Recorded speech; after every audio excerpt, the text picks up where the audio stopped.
the last days para maging informed. So ito na yung time na yun. According to NASA, magkakaroon po na tinatawag po na 4 blood moons in 2014 and 2015. Okay, bakit po siya kakaiba? Kasi sabi ko nga po sa inyo kanina, ang araw at buwan, hindi na po natin napapansin. Tama? Kailan po kayo ulit tumingin sa buwan? Ha? Last week po yung malaki. Okay, last week daw, ulit silang tumingin. Pinakamalayo. Sino po yung kagabi lang? Wala. Natulog na lang kayo. Okay po. So, di ba? Pero para mapansin ng tao na may kakaiba, dapat magkaroon ng kakaiba sa appearance ng buwan at araw. And that supposedly is, ang sabi po natin is eclipses. Ang sabi po ng Joel chapter 2, Joel chapter 2 verse, dito na po tayo sa 31 o 30. Joel chapter 2 verse, mas mabilis po tayo. Ang sabi po dyan, and I will show wonders in the heavens and in the earth, blood, fire, and pillars of smoke. Next po. 31? Okay po, 31. Okay, the sun shall turn into darkness. Wow. And the moon into blood before, you remember the timeline, before the coming of the great and awesome day of the Lord. Before. Bago dumating ang Panginoon, sabi niya, bago dumating ang Panginoon, in Tagalog, ang araw ay magiging madilim at ang buwan ay mag-aanimo kulay dugo. And guess what? When we interpret the Bible, ang kinukuha po natin is the most literal meaning. Alam natin na ang noong unang panahon, hindi nila alam ang eclipses, ngayon lang natin ginagamit yung terminology, pero alam na nila. At ang eksaktong ibig sabihin ng the sun shall turn into darkness, no other than the solar eclipse. Diba? Alam naman po natin yung pag na-block, may shadow, makikita natin na nagdilim yung araw. And then the moon into blood, ito po yung tinatawag naman na lunar eclipse. So pag ang buwan po ay nagpupula, alam ko napapansin niyo, iba't na nagpula yung buwan, hindi niyo po napansin na, yun na pala yung lunar eclipse. Nakukita natin yung shadow ng earth sa buwan at nagre-reflect back. So yun po yung lunar eclipse. Okay. So, sige po, balik tayo sa ating slide. Ano bang purpose ng Diyos sa mga bagay na ito? Ano po? Next. Ano ba yung ibig sabihin nitong mga eclipses na to? On the day that God created the sun and the moon, He declared their multifold purpose. Nung ginawa ng Diyos ang araw at ang mga between every living bodies, yan sa bright land, stars, everything, meron pong purpose ng Diyos, and that is, sun and the moon muna specifically. Next po, next slide. Let them be for lights in the firmament of the heavens, to give light upon the earth. Wala po yung verse, this is Genesis chapter 1, verse 14. Okay, next po. And let them be for signs, and for seasons, and for days and years. Okay, kahit tagpasan na natin yung next slide. So yung unang purpose po, mapapansin po natin na para po magbigay ng liwanag. Tama po. Yun naman talaga yung unang purpose, magbigay ng liwanag para malaman natin kung isang araw na. Pag lumabas na yung araw, alam natin that's a day. Pag lumabas naman ang buwan, that is night. So, yun ang purpose. Pero mapapansin po natin, lagpasan na po natin yung next slide. Sige po, next. Ito po yung next purpose, for signs.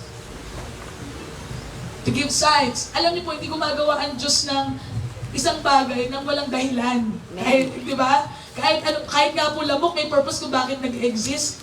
Para po may maipakain sa mga hayop kagaya ng tawag dito, ng palaka, yan yung mga, di ba? So may purpose lahat. So gaano pa itong mga heavenly bodies na to? So let there be for signs. Ano ibig sabihin ng signs according to the Hebrew terminology? Next. The Hebrew word for sign is oth, meaning an omen or warning. Ang ibig sabihin po ng sign, sabi ng Diyos pala, parang sinasabi ng Diyos na magbibigay ng liwanag ang araw at mga bituin at gagamitin ko din ito para magbigay ng babala. Yun. Gagamitin ng Diyos ang araw at bituin para magbigay ng babala. Nandyan pa po ba tayo? Amen. Hindi po nakakaantok to, promise. Kung nung ako to, gising na gising ako, madaling araw na yun. Amen. Oo, gising na gising ako eh. Okay, next. Ayan yun. Diba? Pag nangyayari yan, anong sumusunod? Sige po, next. Ayan, yun ay po yung solar eclipse. Next. Ayan, which is very impossible to happen. Mahirap pong maintindihan ng solar eclipse. Why? Ayan po yung araw, yung tuldok po yung buwan. Nakikita nyo? Paano naman ibablock ng buwan ang araw na makikita natin gano'n, no? That the secret was in the distance. Yung layo po ng araw, yung trajectory ng layo po ng araw sa buwan, yun po yung nagkikreate ng illusion na parang tinatakpan ng buwan yung araw. So galing ni Lord, no? Ginawa niya lahat ito, in-orchestrate niya, dinesign niya to give signs to us. Amen. Alam niyo po, nakakalungkot isipin, ang mga matatandang tao, they look at the heavens because they believe that there are signs. Pero ngayon today, mas maano ang technology natin, dahil hindi na tayo naniniwala, hindi na natin binibigyan ng meaning or wala nang babala sa atin.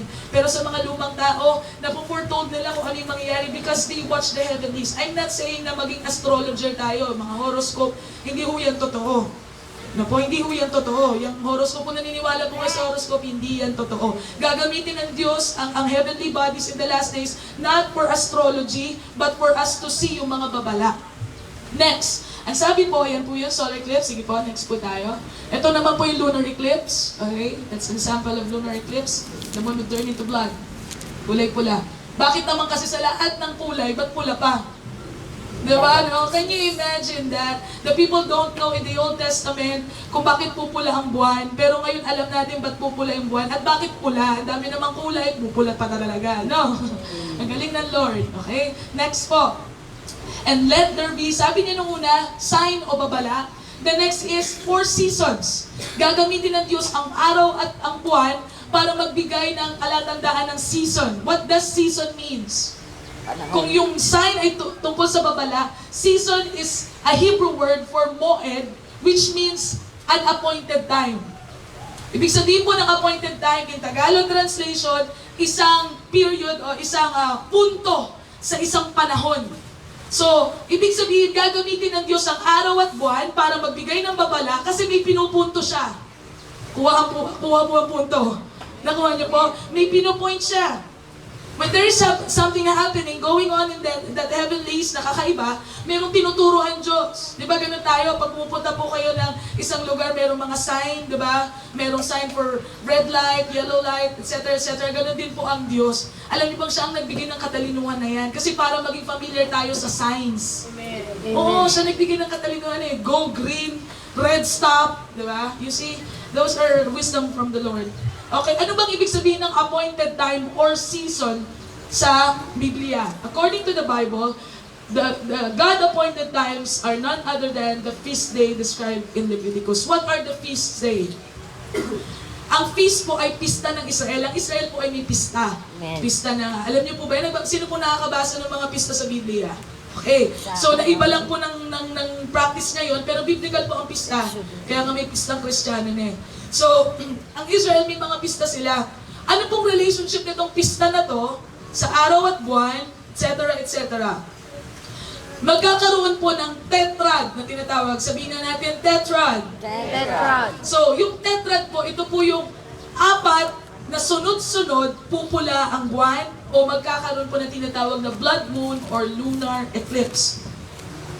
At nagiging rare po ito, kaya po siya nagiging parang controversy in the Christian world. Why?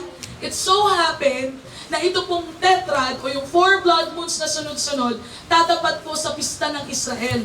So anong relationship nito? Hindi naman ako Israelites. Pero kanina sinabi ni ate, may relationship tayo. Because Israelite is the chosen nation. At kung ano po ang mangyayari sa Israel, yun po ay babala po sa atin. Time clock ng Diyos ang Israel. Divine clock. Whatever happens to them, ay may pero pong relationship po sa atin kasi sila yung orasan ng Diyos. Because everything na sasabihin ng Diyos o na-prophesy, lahat po ng nangyayari ngayon mamaya papakita natin, ay na-prophesy na po noon pa 1,000 years ago tungkol sa Israel. Kaya ito po ang binabantayan ng mga Bible scholars kasi whatever happens to Israel ay magmamark po ng appointed times, na mga oras na importante. So it so happened na itong tetrad or the 4 blood moons, tatapat po siya sa pista ng Israel. And kapag po nangyayari ito, yung tetrad, tumatapat siya sa pista ng Israel, meron pong kaganapan na nangyayari sa Israel. Meron pong significant o kakaibang nangyayari. So, nagiging kakaiba ang tetrad po nangyayari yan, pero kakaiba siya pag tumatapat sa pista ng Israel. Okay, nakuha po ba natin yung punto? So, it's very rare because of that, dahil tumapad siya dun sa appointed times. Okay, next. Okay? The Lord's feasts were set on appointed days on which the Israelites practiced rituals that foreshadow the future events, namely the comings of the Messiah. Not only that, but yung pong mga pista ng Israel, hindi man nila yun alam kasi hindi nila ina-acknowledge si Jesus as Savior, pero hindi nila po alam na yung kanilang mga ginagawang pista ay mga typology. When we say typology or symbology, parang sumisimbolo sa pagdating po ng Panginoong Hesukristo. They don't know that. So, yung four blood moons, yung tetrad, tatapat po siya sa Passover feast. Passover feast, Feast of Tabernacles, Feast of Passover, and then Feast of Tabernacle. What does that mean? Ano po ba yung Passover? Sabihin nga natin Passover. Passover. Ito pong pista na to ng Passover is a symbology of the Lord Jesus Christ na namatay sa krus ng Kalbaryo. Noong Book of Exodus, just to give you a preview, kaya nila sinaselebrate ng Passover is that, ang sabi ng Diyos, kung hindi palalayain ng Pharaoh ang kanyang mga anak from Egypt, Amen. ay magagalit ako. Magpapadala ako ng spirit of death, pero may ma-exempt. Lahat ng taong papatay ng isang lamb o ng isa pong tupa at yung dugo nun ipapahid niya sa pintuan ay lalagpasan ng spirit of death. Amen. So, symbolically, ang ibig sabihin nun si Jesus Christ. So, kung alam mo sa totoo lang, hindi mo maintindihan yun kung nandun ka sa panahon nila. Pero ngayon, naiintindihan na natin siya kasi alam na natin si Jesus. Every story in the Old Testament, mahirap maintindihan unless you put Jesus Christ in it. Amen. Pag nilagay mo si Jesus Christ, ayun pala yun. Kaya pala ganun. Okay? So, ngayon po, pinapractice nila ang Feast of the Passover. And then the Tabernacles. Ano po bang ibig sabihin ng Feast of Tabernacles? It's a typology of resurrection. Wow. Pagkabuhay na muli. Yun po ang typology ng Feast of Tabernacles. Maraming nagsasaya at ito po ang simbolismo po ng pagkabuhay na muli. Alam naman natin na may buhay tayo na walang hanggan. Kaya naniniwala tayo kahit mamatay tayo o dumating ang Panginoon, may buhay na muli po tayo. May buhay po tayo na walang hanggan. Yung po yung ibig sabihin yan. Parang sinasabi ng Diyos, sumakto po yung four tetrads tatapat po sa Passover ng 2014. Okay, that is last April 15 po, by the way, nangyari. And then tatapat sa Feast of Tabernacle, tapos Passover uli, tapos Feast of Tabernacle. Para sinasabi ng Diyos, alalahanin niyo yung pagligtas ko sa inyo at mag-antay kayo sa muli kong pagbabalik. At alalahanin niyo yung una kong pagdating at alalahanin yung babalik ako. Di ba ang galing po? Amen. Marami po pong pista ang Israel, pero dito po talaga tumapat. Amen. Wow! Diba? So kung titignan po natin ito, kung magiging sensitive tayo, ay meron pong talagang mensaheng binibigay ang Diyos. Nakukuha po ba natin? Amen. Sana po nakukuha natin. I really pray and expect na nakukuha po natin. Next po. Yung mga una-una po natin na mga tetrads na tumapad po sa Feast of Israel was 1493 to 1494. Yan yung unang tetrad na nangyari po. Ano pong nangyari dyan? Pinalayas po ang mga Hudyo sa Spain. Naalala natin, nagkawatak-watak ang mga Hudyo at napunta po sila sa mga nag-alaga sa kanila yung Espanya. Ang Espanya po, that time, 1493, along that time, pinalayas po nila yung mga Israelites. Why? May purpose ng Diyos. Sa susunod na tetrad, mangyayari yung purpose. In 1949 to 1950, na-raise po, after nyan, na-raise up po yung Israel ulit as a chosen nation. Bakit po, hindi ba bansa ang Israel? Noon po hindi. For 2,000 years, hindi bansa ang Israel. Wala silang bansa kasi nagalit ng Diyos sa kanila. Basahin niyo po ang Old Testament, makikita niyo sa sobrang galit ng Diyos sa kanila, pinalaya sila, inalaw ng Diyos na makaptive sila, magkalat-kalat yung lahi nila. At alam niyo naman, maraming namatay nung panahon po ni Hitler. Kilala niyo po yun. Ba't galit na galit si Hitler sa mga Hudyo? Isa lang, kasi bayan sila ng Diyos. Pag naubos po kasi ang bayan ng Diyos, wala nang dahilan para bumalik ang Diyos. Kaya alam niyo bang yun ang dahilan kung bakit inuubos na noong time na yun, kaso hindi naubos pa rin yun. Grabe talaga tong bayan na to. Talagang kumalot pa sila. Di ba? Kasi pinoproteksyon na sila ng Diyos. So nangyari, after 2,000 years, tama ba ako? After 2,000 years, 1,000 of years, nakabalik uli ang Israelites sa Israel. That's the first sign. Nakabalik sila, nakuha nila yung bayan nila. And next, ito po yung next nangyari. Sa 1967, nagkaroon ulit ng tetrad, tumapat ulit Passover, Tabernacles, Passover, Tabernacles. Iba kayo nakikita ng pattern dyan, puro Passover, Tabernacle, Passover, Tabernacle. 1968, nagkaroon ng 6-day war, at ano man ang nakuha nila? Ano na po nakuha nila dito sa time na to? Jerusalem. Kasi kahit nakuha na po nila yung Israel, nakabalik na sila sa Israel, hindi nila makuha yung capital city, which is Jerusalem. Pero at this time, nakuha po nila ang Jerusalem. Don't you know that many of years, thousands of years, na-predict na po ito.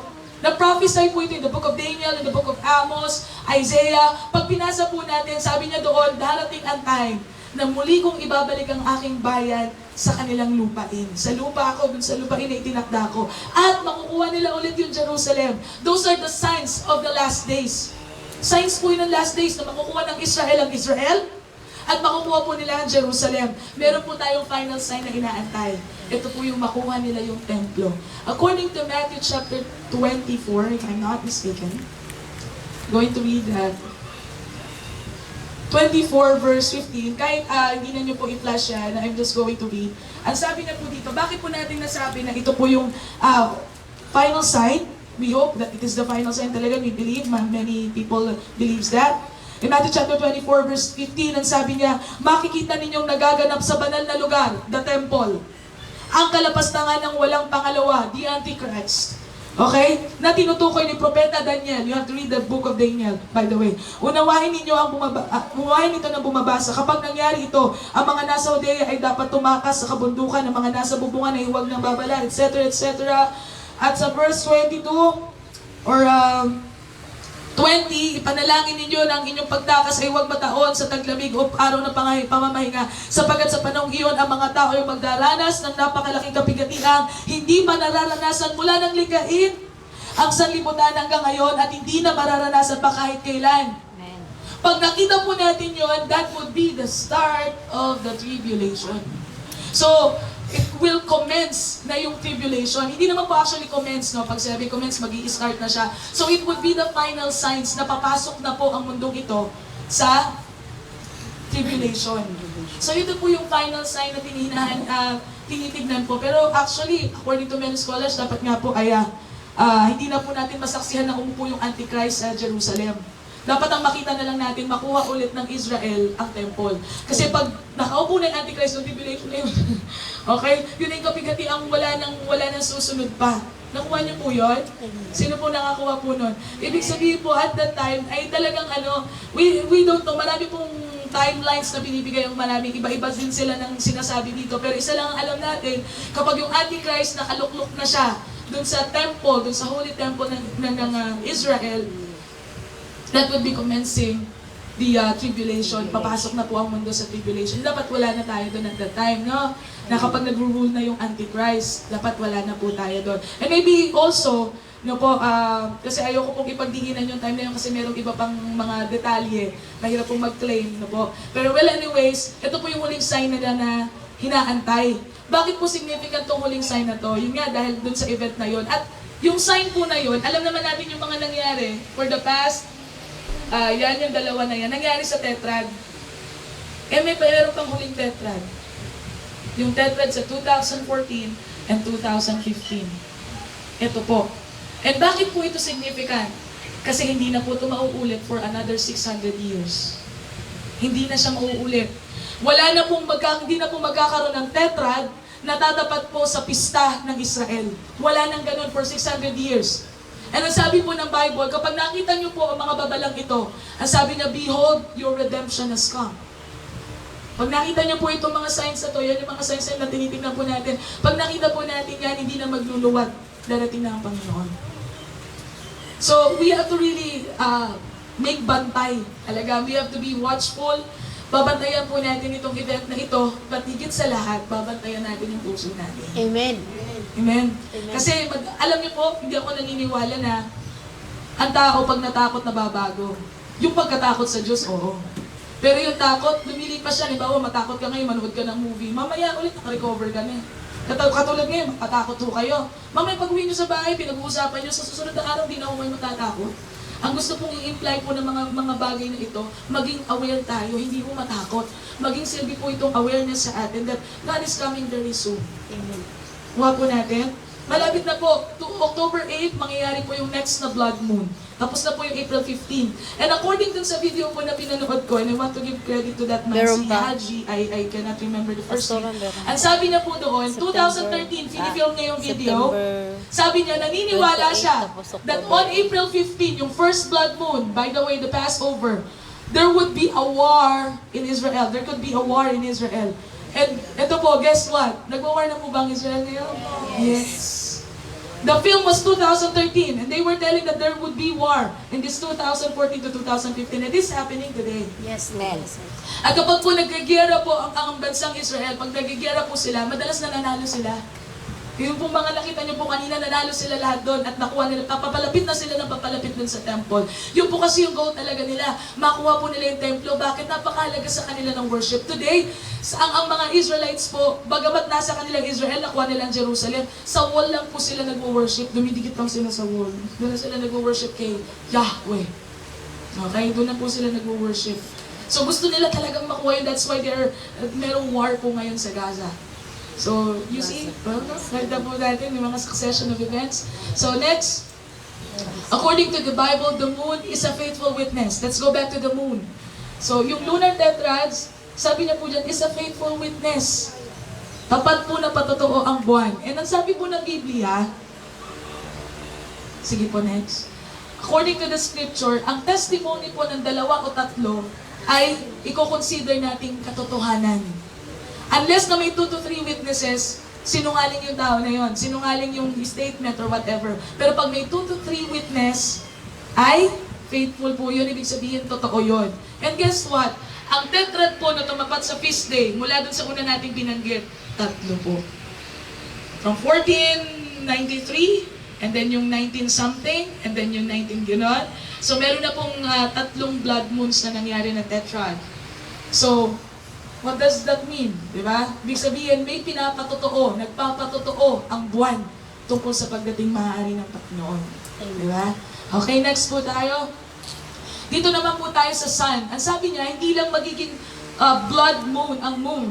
But ang sabi niya dito, the sun shall be turned into darkness. Ito po, stop tayo dyan. Makikita niyo po sa next slide, tingnan niyo pong maigi at kasi hindi ko talaga ako sanay na Sabi niya po dyan, the Lord God is the sun. So, ang sabi ng Biblia, isa sa mga symbols ng Diyos ay araw. Okay. Symbols ng Diyos ay ang araw, ha? Ulit, tandaan niyo po yan. Next. Ang sabi po naman ng Psalms chapter 19, ang bridegroom daw po, o ang sun, o ang araw, ay katulad ng isang lalaking kinakasal na lumalabas sa kanyang kwarto. Ulitin ko po, ang sabi niyo doon sa unang verse, ang symbol po ng Diyos ay para siyang maitutulad sa araw.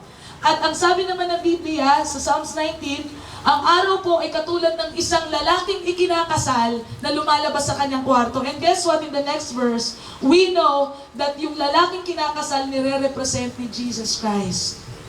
So it's like saying to us that the Lord your God, just like the sun, is coming out from His chamber, at siya po'y papalabas na dun sa kanyang kwarto, papunta na siya dun sa kasalan.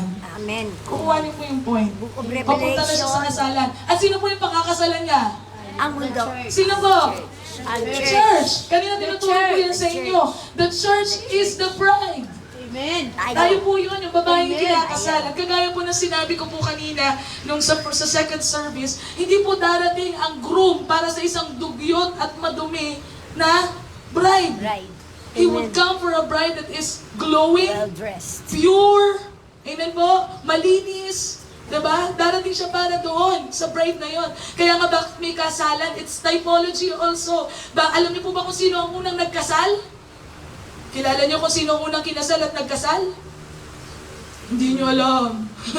Hindi ko rin alam dati. Ang una pong kinasal ay si Eva at Adan. Sila po ang unang minarried. Because hindi po pwede, di ba? Doon po nangyari na the man and the woman will become one. Meron pong simple na binibigay na naman ang Diyos that in the last days also, at the final generation, ikakasal po ang church sa Kanya. Amen. You see, the stakes, ang dami-dami po, di ba? Alam ko mahirap po ma-digest, pero I hope that you are following through. Okay po? Okay, so yun po yung pinapaliwanag ko po kanina. If you can see here, if your eyes are medyo malinaw, Ito po yung state of Israel that this happened in 1948. And actually, nangyari siya for just one day. Just like what the Bible predicts. Just what the Bible prophesied, by the way. Ang sabi niya po doon, in one day, ang Israelites makakabalik at magiging nation ulit ang Israelites. And in this newspaper, I think May 14 po ito, literally po, isang araw lang, na-declare ang Israel na bansa. At yung prophecy po doon, tagal na, thousands of years, pero naganap. And sabi ng Biblia, pag nangyari po yun, that would be the final generation. Okay. So yan, makikita po natin yung last blood moons. Pag pumunta po kayo sa kabila, hindi nyo po nakita, parehas na parehas yung sukat. This is 12 years, and then 19 years, and then 48 years. Pag bumalik ka sa nakaraan, that is 19 years and 48 years also. Balancing-balanse. Ang Diyos po kasi ay Diyos ng perfection. Amen. Diba? You see that? He's very perfect. And pag binasa mo yun, 1948, yung pagitan na years, 1948, 1948, anong binibigay ng sinyalis ng Biblia na ang Israel ay maitatagag muli as a nation in 1948. Wow! Di ba ang galing po? Sobra. Pag tinignan lang natin maigi itong mga signs na to, we could see that God is really telling us something. Next. Ito na po yung sinasabi ko. Ulitin ko po, hindi ko po ito ginawa. Siya po ang gumawa. Si Pastor Steve Siocolati ng Australia. He handles a church. Ano po? At dito niya na po binubuhos ang oras niya. Okay? So, ito po yung ano niya. Kung makikita niyo po, huwag niyo na po masyadong gaan yung pansinin itong tree na yan. Pero mamaya babanggitin din yan. Makikita niyo po na ito po, yung black, is a solar eclipse. Those things are solar eclipses. While yung nasa baba is the lunar eclipses. Mapapansin niyo po na lahat ng solar eclipse, hiwalay dun sa lunar. Pero yung mangyayari sa 2014 to 2015, gigit na yung dalawang solar eclipses. Wow, di ba po? Gigit na po siya. Lalo na po itong March 20, 2015, there would be a total solar eclipse. At tatapat po siya sa tinatawag pong Nisan 1. Nisan 1 is the first day calendar, I think, if I'm not mistaken, pero baka mali po ako kasi hindi na ako masyado magrabe yung memory. So tatapat siya sa Nisan 1, it is the new year of Israel. No, the first year of the calendar, I think, o basta something like that, I don't know. So yan po ay may significance because it's a new beginning. Okay, by the way, new beginning. So, medyo natatanda ako na siya. And then, ito naman pong partial solar eclipse, tatapay po sa 29 of Elul. Ito po yung Feast of Trumpets. Yung 29th of Elul. Ayan. Feast of Trumpets. Ang Feast of Trumpets is typology po of the rapture. By the way.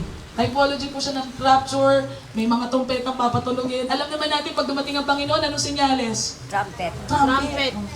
Pero hindi ko po sinasabing darating si Lord, baka disclaimer po. Hindi ko po sinasabing dyan na po yung rapture, okay? I'm not telling that kasi wala naman nakakaalam ng araw at oras. Sinasabi lang po ng maraming Bible teachers na nag-aaral po sa last days that ito pong timeline na to could be the timeline of the rapture. Any moment from within that, darating po ang Panginoon. Pero kahit naririnig niyo po ito, no po, biyading iba sa atin malilimutan to. Pero sana po tandaan po natin, no? Makikita niyo po na nasa pagitan ito. At ito, kalahati lang. After po niyan, ito po muna mauuna. And then, ito po yung susunod. Ito po yung pagtatapos, ito po yung umpisa ng taon ng Israel. And ito po itatapas sa Feast of Tabernacle. Alam natin po, ang Feast of Tabernacle, ulitin ko, typology siya ng resurrection of the dead. Ang sabi ng Biblia, pag dumating po ang Panginoon, bubuhayin ang mga patay. That is the first resurrection.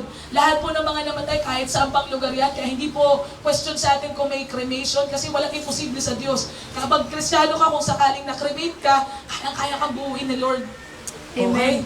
Kaya ka bigyan ng bago. Sabi ng Biblia po, ito pong flesh na meron tayo, i-renew ito ng Panginoon at magiging incorruptible body. Ibig sabihin, incorruptible body, hindi nabubulok. Amen. Okay, that is the first resurrection. So, mangyayari po yun at the time of the rapture. So, it's just a sort of things. And then, ito, nakita niyo po yung kalahati. And I was asking, when I see it, the Lord impressed to me yung sinasabi ko nga po na Matthew chapter 25. So, sa akin na lang po yun. Hindi ko po alam kung kayo po ay you would buy it on your own. Naalala niyo po yung 10 dalaga na nag-aabang sa pagdating ng lalaking kinakasal? Ilan po yung matalino? 5. Ilan po yung mangmang? 5. Ilan na nakapasok? 5 lang. Kalahati lang po yun, no? Bakit po kaya 5? Ba't hindi 7? 7 Ano yun? churches. So, 7 is the number of God. Ano yung If it's Passover, telling to us tapos that half of the Christians today are not prepared for the rapture. Amen. That could be. Yes, because marami po sa atin talaga hanggang ngayon may hinanakit pa, may kagalit pa, may tampo pa. Diba? Marami pa sa ating immature. Ang immaturity po connected po sa pagiging unwise. Tama mali? Tama, diba? Ang immaturity is another terminology for unwise. Diba? Immature, kaya hindi na-develop yung utak. Premature na lang. Gusto niyo po? Ano pong gusto niyo po? Immature o premature? Pero parang premature din yung immature, eh, no? Kulang sa buwan. Sabi mo sa katabi mo, kulang ka ba sa buwan? Kasi pag kulang po tayo sa buwan, pag dumating yung mga buwan na yan, hindi tayo makakasama kung sakaling may rapture. Kaya wag po tayong kulang sa buwan. Amen po! Amen po ba? Sikapin po natin magpakalalim because the Lord our God would come for a ready church, for a bride that is ready. Hindi yung bride na nag-apikaw niya, nag-aayos pa lang ng sarili niya, kundi a bride na sasalubungin siya, ready. Are you with me? Amen! At ang pupuntahan ng Diyos, yung bride, tayo po yan, dapat tayo po ready. Ibig sabihin, ano man yung bagay na marumi sa atin, dapat maligo tayo. Ibig sabihin, di mo pag kinakasal, naliligo talaga. Tanggalin na natin yung maruruming bagay sa atin. Amen. Leave it behind. Amen. Because God is coming for a holy church. Amen. Amen. Sikapin po natin na maging banal talaga itong huling kapanahonan or else we would be left behind. Amen. So according to many, ito po ay data from NASA. Hindi po yan invento. Ito pong datos na to ay galing sa isang Christian astronomer, isang nagtatrabaho po sa NASA. And by the way, I just want to give an emphasis on this. Kaya po sinasabi nila maaaring dyan po ang rapture kasi malapit na rin pong dumaan ang Planet X. Okay, bakit po nabanggit ko yung Planet X? They believe that this Planet X, yung Planet X po is not part of the solar system. It's just so happen na dumadaan siya sa Earth. Pero may purpose yung Planet X na yan. They believe ang Planet X ang naging responsible sa Noah's flood. Kaya hindi po ka nagtaka, ba't bumaha ng ganun karami? Alam niyo po ba, sabi ng Biblia, hindi lang po umulan noon. Nabiak ang lupa at lumabas ang tubig. Kaya bumaha po ng ganun. Posible pong ganun lang yun. Nabiak ang lupa. What could cause that breaking of the soil? A comet. May tumamang comet. Yun po yung kanilang belief. And they believe that ang naging responsible sa pagtama ng kometang yan ay walang iba, kundi hindi pa pala tumama yung kometa na yan, dumaan pa lang pala. At meron lang mga ilang piraso, dumaan lang po yung Planet X at that time. Kasi kinocompute po nila yan, yung pag-revolve. It so happened that at the flood of Noah, dumaan po itong Planet X. Ganon din po, nung namatay si Jesus Christ sa krus. Ilang pong oras na nagdilim ang langit? 3 hours. Ang solar eclipse po, 7 minutes lang. Pero napahaba ni Lord. Hindi po napahaba actually. Nangyari po yun dahil po sa Planet X din. Hindi po yun actually humaba yung solar eclipse. Also, parang gano'n na rin napahaba po niya. Ang responsible doon. Bakit ko po binabanggit ang Planet X? Ang Planet X po ay malapit na namang dumaan sa Earth. It's an amount of time. And they believe that the Planet X would be responsible for a big comet or a big meteorite asteroid that would hit the Earth. Kasi pag may dumadaan po na malapit na ganong kalaki, katulad po ng ganong na, may mga kasama talaga yung mga debris, mga kasama siyang mga And nasabi po ng Biblia that in the last days po, uulan po ng meteorites or ng mga asteroids, di ba? May bundok na nalalaglag. Kayo po, malaglagan kayo ng bundok, buhay pa ba kayo? Di ba po? May bundok po na malalaglag mula sa langit. Siyempre, di naman nila alam ko anong asteroid. They just see, tapos, parang bundok, yun, bababa. Tatama. And sabi ng Biblia, i-destroy nito yung 1/3 ng buong mundo. 1/3 of the water, 1/3 of everything. At ito po yung mangyayari sa tribulation. Sana po mapag-connect nyo. It's just so happen na ang Europe, Asia, Africa ay 2/3 ng buong mundo. And guess what? America is 1/3 exactly of water and earth. Of the mass of ng buong mundo. Wow! So it's telling us na ang i-destroy talaga ng Diyos ay ang US. US, because they are now, they are calling, ay symbology na po ng, Babylon. It's like Babylon. Kasi alam niyo naman po, kalayan, di ba, rampant na, pinayagan nila same-sex marriage, etc. May aabutin sila sa Panginoon. Mangyayari po ito sa tribulation. Kaya lang, yung Planet X na pwedeng maging responsible for this, malapit nang dumating. So it's telling us na malapit na ang tribulation. And kung malapit na ang tribulation, ibig sabihin malapit na ang could be that. Hindi naman tayo papayag na, di ba, may iwan po tayo, di ba? So it could be that. Malapit na naman pong mag-heat sa solar system.